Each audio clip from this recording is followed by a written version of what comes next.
আসসালামু আলাইকুম ওয়া রাহমাতুল্লাহি ওয়া বারাকাতুহু।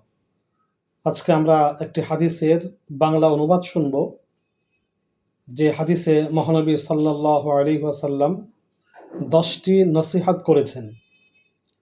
1 নম্বর, আল্লাহ রাসূল বলেন, আল্লাহর সাথে কাউকে শরীক করো না, যদিও এর জন্য তোমাকে হত্যা করা হয় বা আগুনে জ্বালিয়ে দেওয়া হয়।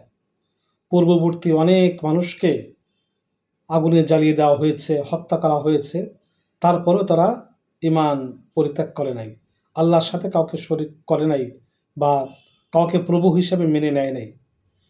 2 নম্বর, মাতা পিতার অবাধ্য হইও না, যদিও তারা তোমার অবাধ্য স্ত্রীকে বর্জন করতে বলে, অবশ্যই সেটা বর্জন করতে হবে। অবাধ্য স্ত্রীকে যদি মাতা পিতা বর্জন করতে বলে সেটা বর্জন করা যাবে, কিন্তু বাধ্য স্ত্রীকে বর্জন করতে বললে সেটা যুক্তিসঙ্গত কারণ দিয়ে মাতা পিতাকে বোঝাতে হবে।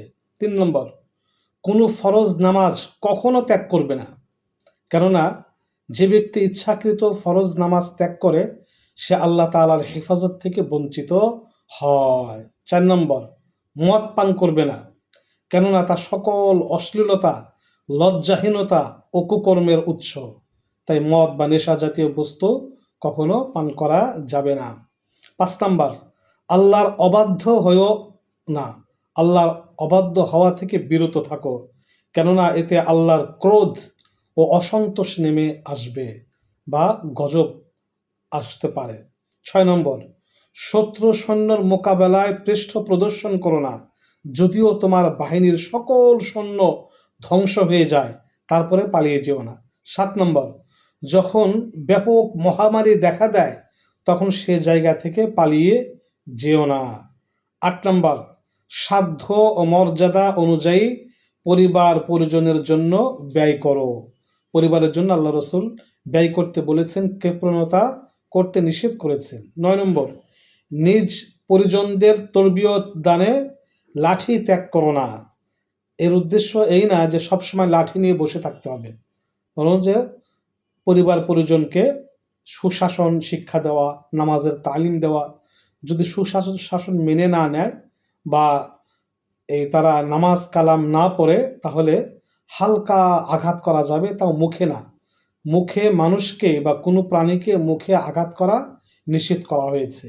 কোনো অবস্থাতেই মুখে আঘাত করা যাবে না, আবার এমন আঘাত করা যাবে না যে ছেলে মেয়ে পঙ্গু হয়ে যায়। তাদেরকে সুন্দরভাবে, নরম কোমলভাবে আঘাত করা জায়েজ আছে, অর্থাৎ সুশাসন ত্যাগ করা যাবে না। তাদেরকে ভালো কাজের আদেশ অবশ্যই প্রদান করতে হবে।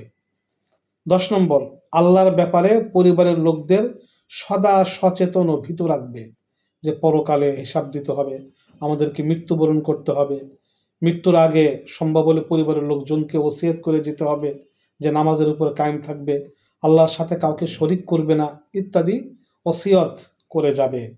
আল্লাহর ব্যাপারে পরিবারের লোকজনকে সবসময় সচেতন রাখা, এটা পুরুষের বা পরিবারের যে কর্তা পুরুষ তার ইমানি দায়িত্ব। সুতরাং মহানবী সাল্লাল্লাহু আলাইহি ওয়াসাল্লামের এই 10টি নসিহত অবশ্যই আমরা বাস্তব জীবনে বাস্তবায়ন করার বা আমল করার চেষ্টা করব। আমিন।